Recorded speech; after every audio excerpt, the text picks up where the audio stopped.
Thank you and welcome to the show this morning. The topic this morning is a celebration of the 50th anniversary of the sit-in movement.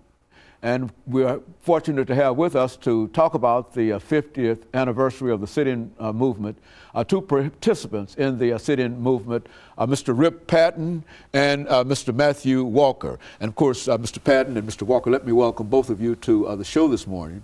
Thank you. And to remind our audience that we've had the two of you on before, talking about, I think, the freedom rides at that time. And I think that we also, I might say that we've used those videos quite extensively on the World Wide Web when we dealt with the freedom rides. And if you're interested in that, you can simply do DRJHANEY and go and see all of that information. But first of all, let's, Mr. Patton, talk about you and Mr. Walker, because we have the entire segments to deal with the sit-in movements, and I know that both of you have some excellent information in reference to that.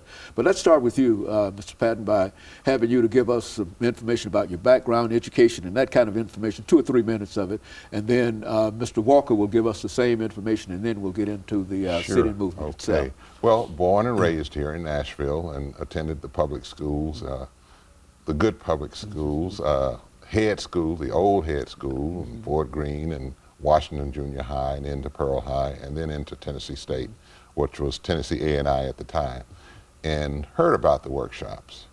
And I attended the workshops at the different churches, at Clark, even at my church, Gordon Memorial. There were workshops done there, and also down at Capitol Hill, First Baptist Capitol Hill, and got acquainted with not all of the people who were involved in the sit-ins, but a few, some of the main people. And when I first heard about the sit-ins, I immediately took part in the workshops because I figured that since I'm a Nashvilleian and I lived here, was born and raised, that I should be a part of it. You had a responsibility. I had a responsibility as a Nashvilleian to take part in the sit-in demonstrations. Now, Mr. Walker, about your own involvement, your background, that kind of information. Well, my background is, in general, not that much different from Mr. Patton. I'm also a native Nashvilleian, born and raised here. I went to school, parochial school here, and then went to Fisk. And my first year at Fisk, which was 1959, the sit-in nonviolent training workshops were being held at my church, which was Clark Memorial United Methodist Church. And Reverend Jim Nelson began those workshops at Clark Memorial in September of 1959. And I had always gone to Clark Memorial on every Sunday. So that's how I learned about the workshops. And I was curious about it because I had been to Father Ryan High School here, beginning the second year it was integrated, and that made me pretty aware of the race issue.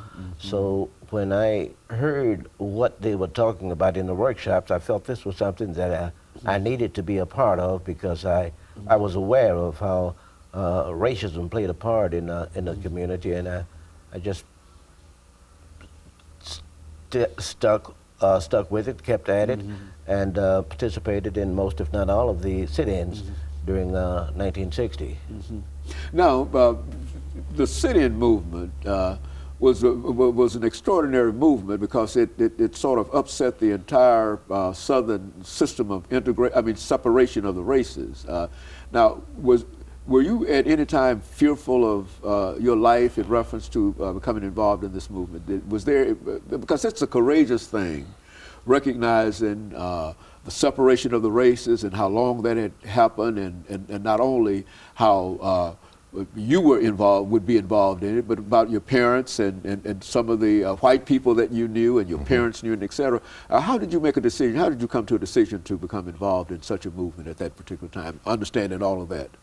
Well, after I had joined, one of the things I noticed that there was a lot of Bible study, and there was a lot of singing.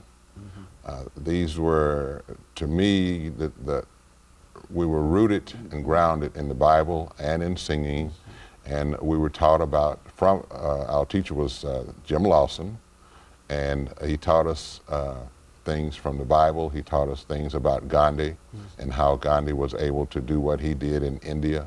And so you were, you knew about, learned about fear and how to mentally just wipe that fear out. And so with that kind of background,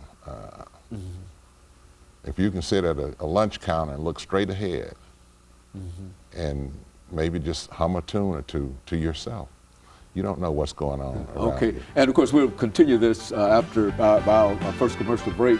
We'll be back with the audience following this very, very short commercial break.